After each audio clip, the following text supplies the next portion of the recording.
Europe 1, il est 7h53. Thomas Soto. Danny Cohn-Bendit, bonjour Danny. Bonjour Thomas. Alors vous avez écouté attentivement Didier Reynders à l'instant, vous avez aussi écouté attentivement François Hollande. Danny, qui en 68 était devenu le synonyme de liberté, accepte-t-il qu'on rogne un peu sur ces libertés en 2015 ? Le pacte de sécurité du chef de l'État, vous le votez les yeux fermés ou pas ?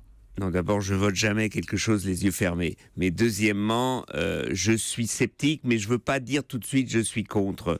Je trouve que l'état d'urgence, ça peut pas durer indéfiniment. Et disons, dans les mesures, j'espère qu'il y aura un véritable débat pour savoir ce qu'on prend et ce qui était peut-être une fausse bonne idée. Mais là, mais quand vous entendez Didier Reynders à l'instant qui nous dit il faut peut-être, plus de sécurité, se poser un peu moins de questions sur les droits de l'homme, évidemment en gardant de la mesure. Oui, sur le PNR, je comprends son argument. Et c'est pas, là, c'est simplifier les possibilités de renseignement, mais quand même, personne n'empêche les services de renseignement d'échanger des informations. Donc c'est pas parce qu'il y a trop de liberté qu'ils n'échangent pas d'informations. Il faut faire attention, des fois on dit n'importe quoi. Bon, pacte de sécurité, donc pourquoi pas, mais pas que en fait, ce que vous dites. Oui, moi je trouve que François Hollande, je le dis prudemment, a loupé quelque chose. Quand il nous dit pacte de sécurité bat le pacte de stabilité, il nous dit pour la sécurité, je vais investir et donc je n'obtiendrai pas les 3%. Dont acte. Mais pourquoi pas alors rentrer tout de suite et de dire et je fais un pacte de solidarité.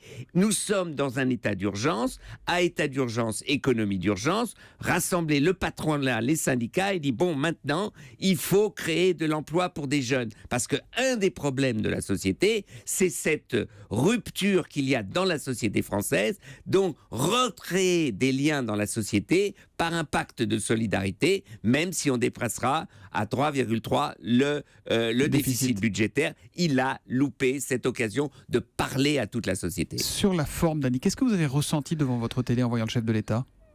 D'un côté, j'ai ressenti un homme qui voulait vraiment, avait le sens des responsabilités. Je me suis dit, je voudrais pas être président de la République dans ces moments. C'est quand même très difficile parce que toutes les contradictions de la société vous passent à travers le corps. Ça, je le ressens. Mais en même temps, et je reviens un peu sur ce que j'ai dit sur le pacte de solidarité, il a fait un discours sécuritaire qui était nécessaire, mais il a manqué d'une dimension sociétale pour justement parler aux jeunes. Alors les jeunes aujourd'hui qui ont été victimes, ceux qui ont peur d'être victimes, c'est pas simplement un discours de sécurité, c'est comment va fonctionner la société française. Et là, malheureusement, je crois qu'il a...